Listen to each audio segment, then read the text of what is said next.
CM sir, உங்களுக்கு ஏதாவது இந்த பழி வாங்கணும் அப்படின்ற எண்ணம் ஏதாவது இருந்துச்சுன்னா என்ன வேணாலும் பண்ணுங்க. அவங்க மேலே கை வைக்காதீங்க. நான் ஒன்று வீட்டில் இருப்பேன், இல்லை நான் ஆஃபீஸில் இருப்பேன். என்ன வேணாலும் செய்யுங்க. நண்பர்களே, தோழர்களே,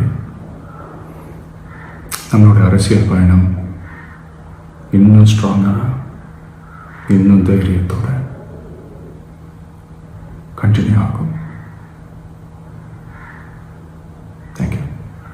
பிளே ஸ்டோர் மற்றும் ஆப் ஸ்டோரில் இருந்து பாலிமர் செயலியை QR கோடு மூலம் பதிவிறக்கம் செய்யுங்கள்.